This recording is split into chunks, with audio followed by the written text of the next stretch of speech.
Hola, fanáticos de la ciencia.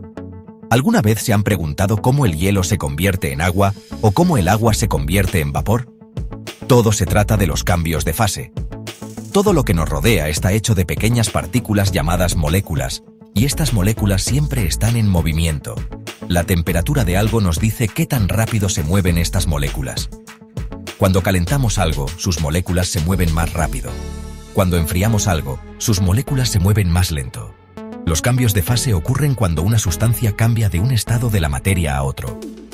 Los tres estados principales de la materia son sólido, líquido y gaseoso. Por ejemplo, el agua puede existir como hielo, agua o vapor. Genial, ¿verdad? Estos cambios pueden parecer simples, pero involucran ciencia asombrosa. Vamos a explorar el fascinante mundo de los cambios de fase y aprender cómo la temperatura los afecta. Prepárense para algunos experimentos emocionantes.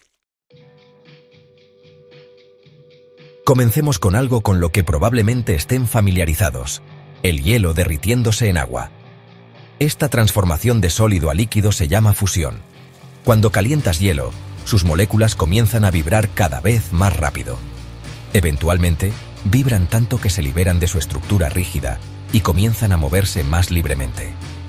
Ahí es cuando el hielo se derrite en agua. Ahora, ¿qué pasa cuando vuelves a poner ese vaso de agua en el congelador? Sucede lo contrario. A medida que el agua se enfría, sus moléculas se ralentizan y comienzan a organizarse en una estructura fija y ordenada. Este proceso se llama congelación o solidificación. Las moléculas de agua se ralentizan tanto que no pueden resistir las fuerzas que quieren mantenerlas juntas en forma sólida. Entonces, la fusión y la congelación son solo dos caras de la misma moneda. Se trata del movimiento de las moléculas y las fuerzas entre ellas. ¿Alguna vez han notado que un charco de agua desaparece después de un día soleado? Eso es evaporación en acción. La evaporación es el proceso por el cual un líquido se convierte en gas. Cuando calientas agua, las moléculas en la superficie obtienen suficiente energía para liberarse de sus enlaces líquidos y escapar al aire como vapor de agua. ¿Pero qué pasa con ese vapor de agua? No desaparece simplemente. A medida que el vapor de agua en el aire se enfría, pierde energía y se ralentiza. Esta ralentización permite que las moléculas de agua se agrupen, formando pequeñas gotas de agua líquida. Este proceso se llama condensación. Puedes ver la condensación en un vaso de agua fría en un día caluroso o en el espejo del baño después de una ducha. La evaporación y la condensación son partes esenciales del ciclo del agua, que es cómo el agua se mueve alrededor de nuestro planeta. Ahora, hablemos de un cambio de fase menos común llamado sublimación. La sublimación es cuando un sólido se transforma directamente en gas, saltándose la fase líquida por completo. Puede sonar extraño, pero sucede todo el tiempo. Uno de los ejemplos más comunes de sublimación es el hielo seco. El hielo seco es en realidad dióxido de carbono congelado y se sublima a temperatura ambiente. Es por eso que ves el hielo seco humeando. No es realmente humo, sino pequeñas gotas de agua que se condensan alrededor del gas frío de dióxido de carbono.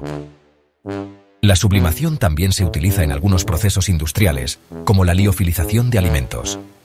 En la liofilización, los alimentos se congelan y luego se colocan en una cámara de vacío, donde el hielo en los alimentos se sublima, dejando un producto seco y ligero. Sección 6. Calor latente.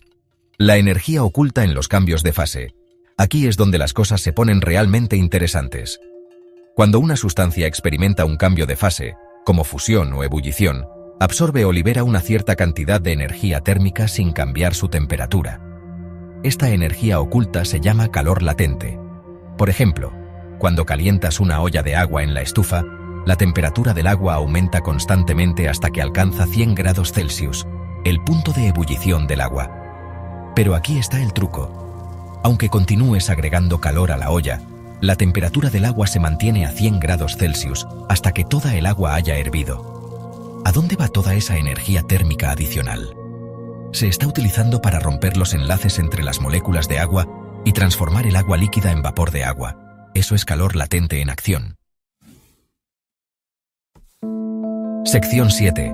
Poniéndolo. Todo junto. Cambios de fase y calor en acción. Hemos aprendido sobre diferentes tipos de cambios de fase, calor específico y calor latente. Ahora veamos cómo se conectan todos estos conceptos en el mundo real.